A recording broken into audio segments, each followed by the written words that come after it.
Assalamu alaikum students. Welcome to our online lecture. आज के lecture में हम देखेंगे डेटाबेस मैनेजमेंट सिस्टम में डेटा मॉडल्स क्या हैं और कौन कौन से मॉडल एग्जिस्ट करते हैं, और हम आज इन डिटेल डिस्कस करेंगे ईआर मॉडल को। ईआर मॉडल क्या है? Entity relationship model. सबसे पहले हम मॉडल को डिफाइन करते हैं। Model is the logical structure of database. ये आपका लॉजिकल स्ट्रक्चर है। Describe the design of database two entities reflect entities attributes relationship among data, यानी कि जो आपका डेटा है उसके एंटिटीज एट्रीब्यूट्स में किस तरह से लॉजिकल रिलेशन एग्जिस्ट करता है। तो इसमें हमारे पास जो मॉडल्स हैं उसमें object base logical model describe data at the conceptual and view level. जो ऑब्जेक्ट बेस्ड लॉजिकल मॉडल है ये आपके डेटा को डिस्क्राइब करता है कंसेप्चुअल और व्यू लेवल पे। और इसमें हमारे पास फर्दर दो टाइप्स हैं, ER model, entity relationship model, और ऑब्जेक्ट ओरिएंटेड मॉडल। नेक्स्ट हमारे पास record based logical models like object based model. ये भी they also describe data at the conceptual and view level. जिस तरह हमारा ऑब्जेक्ट बेस्ड लॉजिकल मॉडल है, इसी तरह रिकॉर्ड बेस्ड लॉजिकल मॉडल भी आपका कंसेप्चुअल और व्यू लेवल को डिस्क्राइब कर रहा होता है। Also describe data at the these two level, conceptual level or view levels. These models specify logical structure of data with records, fields and attributes. और इसमें हमारे पास दो टाइप्स हैं, रिलेशनल मॉडल और हायरार्किकल मॉडल। नेक्स्ट हमारे पास है network model.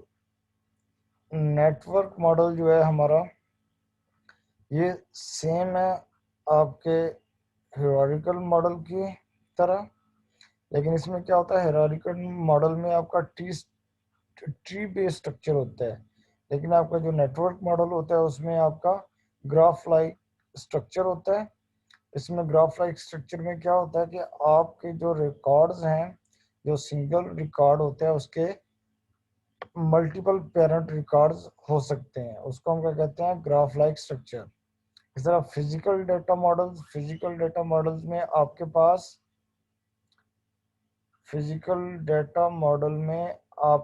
Pass lowest level of abstraction implementation होता है। This model describe data at the lowest level of abstraction. Entity relationship diagram, ER model.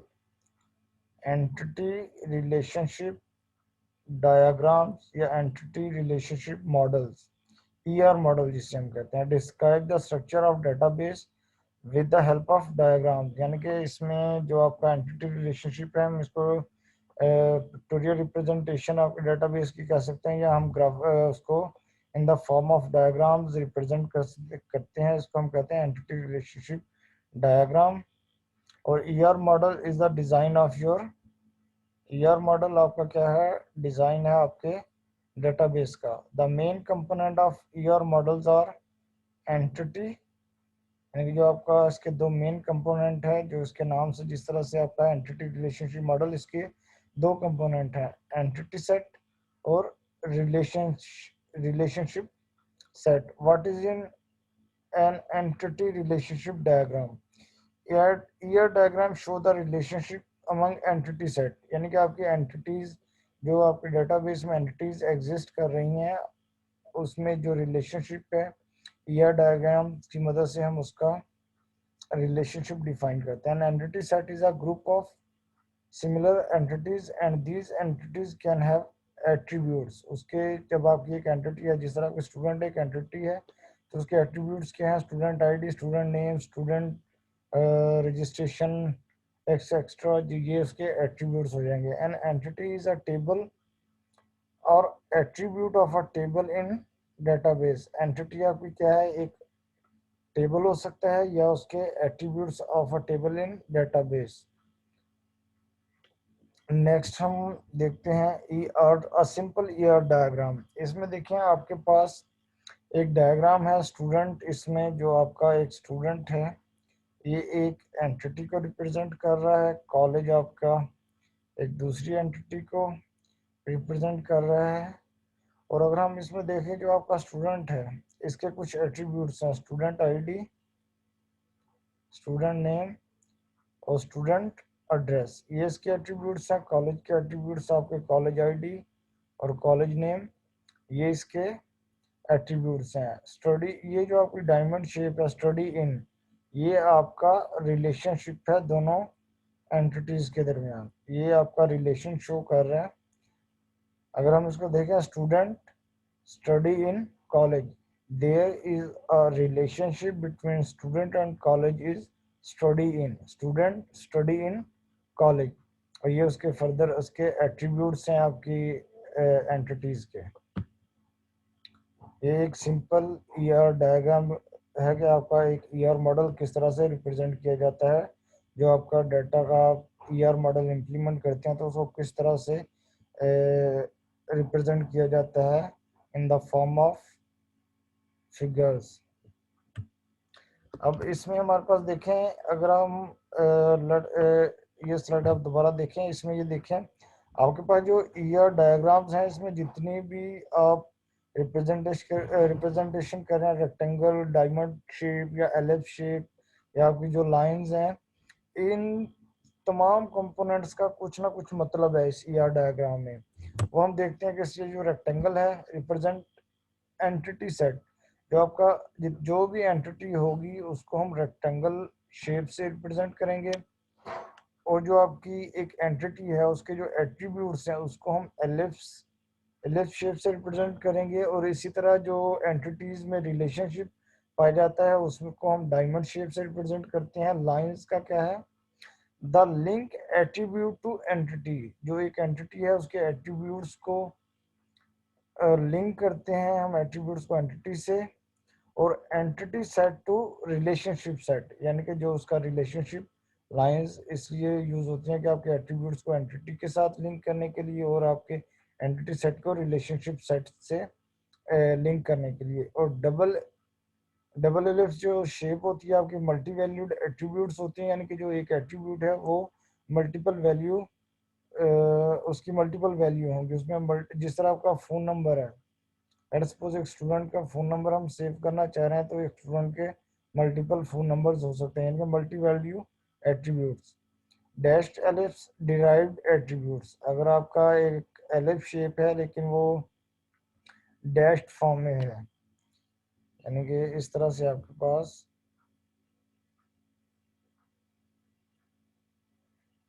इस तरह से डैश फॉर्म में एक एलिप्स शेप है तो उसको हम क्या कहते हैं, डिराइव्ड एट्रीब्यूट्स। और डबल रेक्टेंगल आपके रिप्रेजेंट करती है वीक एंटिटी सेट।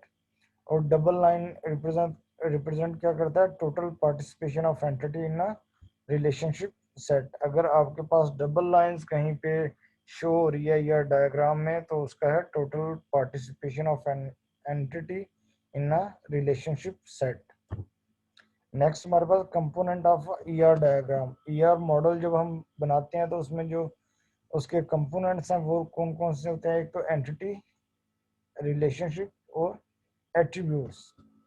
इसमें एंटिटी हमारे पास क्या होती है, एक एंटिटी होती है, एक वीक एंटिटी होती है। इसी तरह हमारे पास एट्रीब्यूट्स में कौन कौन से attributes, key attributes, composite attribute, multi valued attribute और डिराइव्ड एट्रीब्यूट। इस relationship one to one, one to many, many to one और मैनी टू मैनी। अब हम इसको देखते हैं वन बाय वन, एंटिटी क्या है, एट्रीब्यूट्स क्या है और रिलेशनशिप्स क्या है।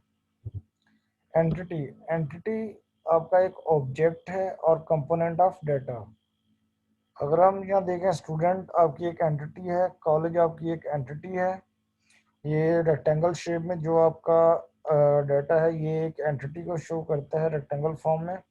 स्टूडेंट और कॉलेज आपकी एंटिटीज हैं। इसमें डायमंड शेप आपका एक रिलेशन शो कर रहा है कि स्टूडेंट स्टडी कॉलेज, यानी कि जो स्टूडेंट है और कॉलेज में जो रिलेशनशिप है वो स्टडी का है, यानी स्टूडेंट और कॉलेज में स्टडी करता है। ठीक है। एंटिटी इज एन ऑब्जेक्ट और component of data and entity is represented as rectangle in ER diagram.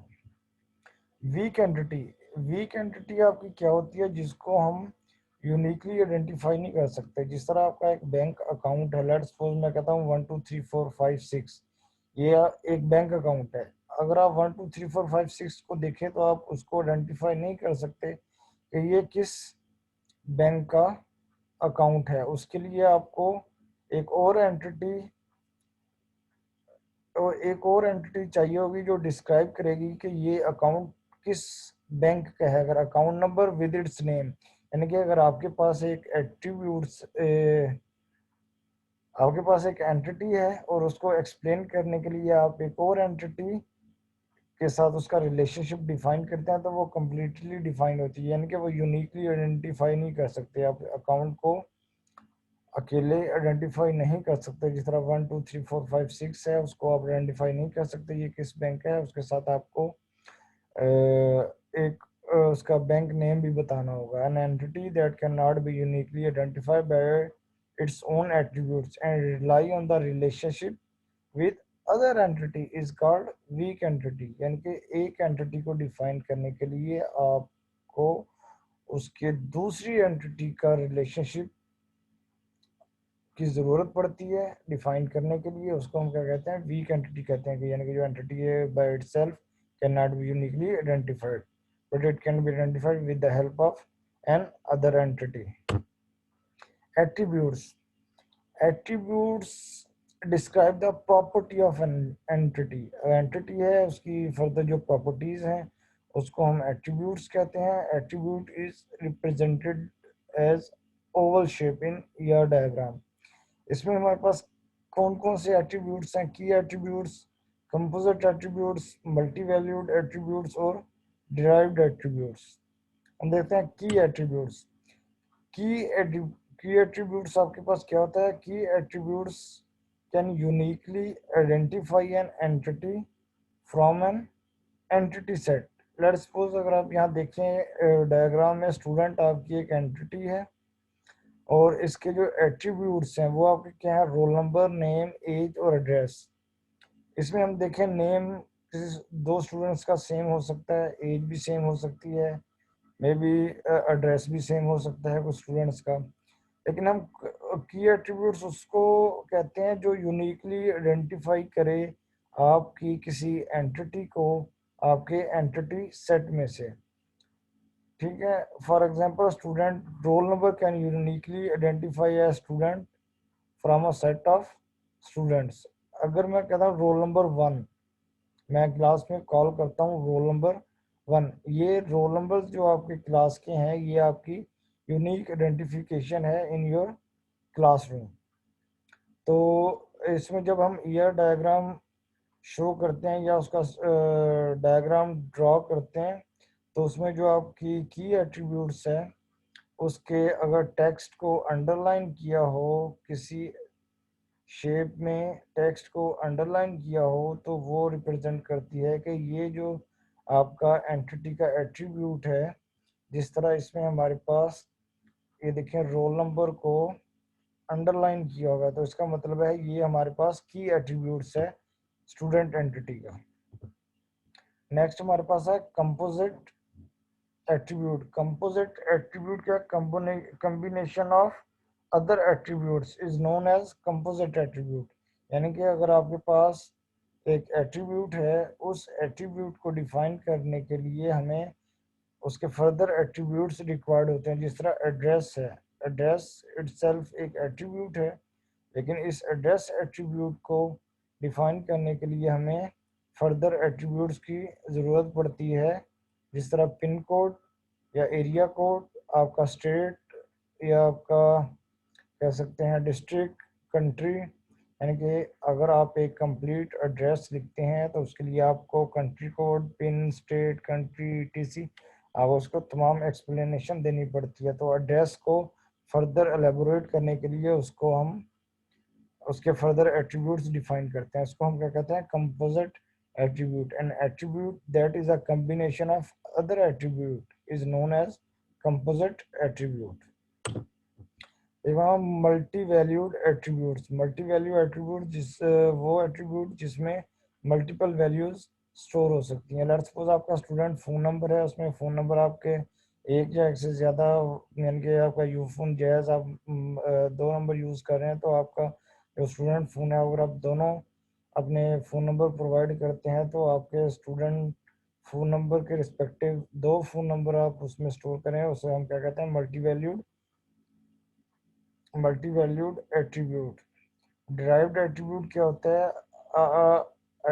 a derived attribute is one whose value is dynamic and derived from another attribute। अगर हम आप देखें आपकी जो एज है, किसी भी स्टूडेंट की एज है, हम एज किस तरह फाइंड आउट कर सकते हैं? अगर हमें उसकी डेट ऑफ बर्थ मालूम है तो हम उस डेट ऑफ बर्थ से हम उसकी एज डिफाइन कर सकते हैं। तो यानी कि it is represented at dashed oval in an ER diagram.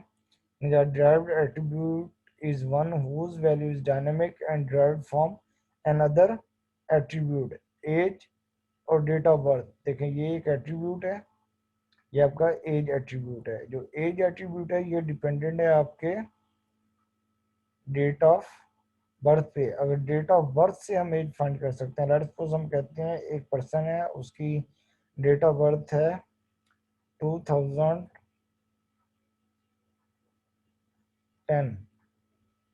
Date of birth उसकी 2010 है, तो उसकी एज क्या होगी? 10 ईयर। 11th ईयर में वो इस वक्त 2021 चल रहा है।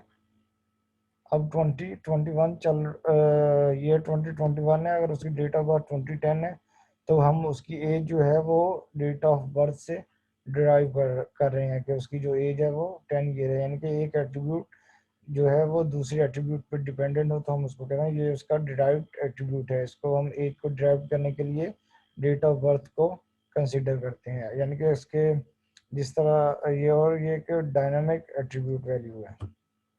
रिलेशनशिप, इसी तरह relationship represent by diamond shape in ER diagram. It shows the relationship among entities. There are four type of relationship: one to one, one to many, many to one, and many to many. One to one relationship, one to one relationship में क्या होता है? दो entities हैं, उनका one to one relationship है। Let's suppose एक person और पासपोर्ट। पर्सन हैज पासपोर्ट, यानी कि अगर एक पर्सन सिंगल पर्सन है तो उसको सिंगल पासपोर्ट इशू किया जाता है। तो यह आपका एक सिंगल पर्सन है, उसका सिंगल CNIC नंबर होता है, तो उसको हम क्या कहते हैं? One to one relationship. Next हमारे पास है one to many relationship. One to many relationship, when a single instance of an entity is associated with more than one instance or one instances of an other entity, then it is called one to many relationship। यानी कि आपका एक customer है, वो एक से ज़्यादा order place कर सकता है। यानी कि एक कस्टमर है, ऑर्डर वन उसका, order one, order two, order three, online purchasing वो कर रहे हैं, order one, order two, order three, वो 3 ऑर्डर प्लेस कर रहा है एट अ टाइम। यानी कि एक कस्टमर मल्टीपल ऑर्डर प्लेस कर रहा है, तो हम क्या कहते हैं? One to many relationship. जैसा मैनी टू वन रिलेशनशिप, अगर स्टूडेंट कॉलेज की आप डेली लाइफ में देखें, स्टूडेंट कॉलेज रिलेशनशिप में जो एक कॉलेज है उसमें मल्टीपल स्टूडेंट आपके एट अ टाइम स्टडी कर रहे होते हैं, तो इसको हम क्या कहते हैं? Many to one relationship. In the same way many to many relationship, अगर आपका एक प्रोजेक्ट है, हम उसको प्रोजेक्ट को डिफरेंट पार्ट्स में डिवाइड कर सकते हैं। इसका part one, part two, part three. हम कहते हैं ये जो पार्ट वन, पार्ट टू और पार्ट थ्री है, हम कुछ स्टूडेंट को पार्ट वन, कुछ स्टूडेंट्स को पार्ट टू और कुछ स्टूडेंट को पार्ट थ्री उस प्रोजेक्ट का असाइन कर देते हैं। तो ये कहता है एक प्रोजेक्ट आप मल्टीपल स्टूडेंट्स को असाइन कर सकते हैं। इसी तरह मल्टीपल स्टूडेंट जो हैं वो भी आपको जिस तरह हम एक प्रोजेक्ट को मल्टीपल स्टूडेंट को असाइन कर सकते हैं, इसी तरह एक स्टूडेंट को हम मल्टीपल प्रोजेक्ट भी असाइन कर सकते हैं। इस तरह से ये मैनी टू मैनी आपका रिलेशनशिप डेवलप हो जाता है। नेक्स्ट हमारे पास है total participation of an entity set. A total participation of entity set represent that each entity in entity set must have at least one relationship in a relationship set। यानी कि अगर आपकी एक एंटिटी है उसका एट लीस्ट कम से कम एक relationship होना चाहिए, एग्जिस्ट करना चाहिए। जिस तरह आपका स्टूडेंट है, इसका रिलेशनशिप एग्जिस्ट कर स्टडी इन कॉलेज, और अगर कॉलेज है, क्या कॉलेज कोई कॉलेज ऐसा हो सकता है जिसका कोई स्टूडेंट ना हो? ऐसा नहीं हो सकता। यानी कि जो कॉलेज है उसमें स्टूडेंट स्टडी कर रहे होते हैं, यानी कि इनरोल होते हैं। तो जो आपका कॉलेज है उसका एटलीस्ट उसमें वन स्टूडेंट मस्ट होगा, यानी कि at least one relationship in a relationship set. For example, in the below diagram, each college must have at least one associated student, यानी कि उसमें एक एसोसिएट स्टूडेंट मस्ट होगा। एक कॉलेज में एक स्टूडेंट का एटलीस्ट वन एसोसिएटेड स्टूडेंट होगा कॉलेज का। इसको हम क्या कहते हैं? Total participation of an entity set. This is the end of your lecture. ये लेक्चर आप सुने और इसको रीड आउट करें। नेक्स्ट हम जो अपनी क्लास है, क्लास टाइम में हम डिस्कशन सेशन रखेंगे, उसमें हम इसको फर्दर डिस्कस करेंगे। अगर आपका कोई क्वेश्चन होगा तो वो हम उसको देखेंगे अपने जूम मीटिंग में।